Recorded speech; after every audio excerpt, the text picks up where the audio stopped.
કેશોદ પંથકમાં વસવાટ કરતો મહિયા ક્ષત્રિય સમાજના પૂર્વજોએ નવાબના સૈન્ય સામે જંગ લડતા જેમાં શહીદી વહોરનારાના કનડા ડુંગર પર પાળિયા આવેલા છે, જેમાં શેરગઢ ગામના અમરાબાપુ અને બે પુત્રોએ નવાબના સૈન્ય સાથે લડાઈમાં વીરગતિ પામ્યા હતા।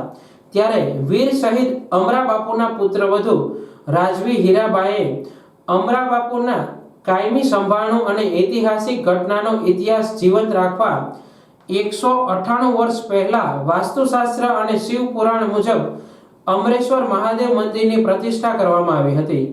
કેશોદના શેરગઢ ગામે વસતા તમામ લોકો આસ્થાભેર પોતાના આરાધ્ય દેવની શ્રદ્ધાપૂર્વક પૂજા અર્ચના કરી શકે એ હેતુથી વીર શહીદ અમરાબાપુના પુત્રવધુ રાજવી હીરાબાઈએ શેરગઢ ગામે 2 શિવ મંદિર, 2 શ્રીરામ મંદિર અને 2 સ્મશાન આવેલા છે। કેશોદના શેરગઢ ગામના રાજવી પરિવાર 250 સતીની જમીનનો ગિરાસ ધરાવતા હતા। શાસ્ત્રોક્ત વિધિ વિધાન અનુસાર પ્રતિષ્ઠા કરી વીર શહીદ અમરાબાપુના નામ સાથે જોડી અમરેશ્વર મહાદેવ મંદિરનું નામકરણ કરવામાં આવ્યું હતું। વેદ પુરાણોમાં મહાદેવનો અનોખો મહિમા દર્શાવવામાં આવ્યો છે। એ મુજબ શિવજી માટે કરવામાં આવતી દરેક વસ્તુ વિષયમાં મહા શબ્દનો ઉલ્લેખ થાય છે, કારણ કે તે દેવ નથી, મહાદેવ છે, જે દેવોના પણ દેવ છે। તેમની પૂજા નહીં મહાપૂજા થાય છે, આરતી નહીં મહાઆરતી થાય છે।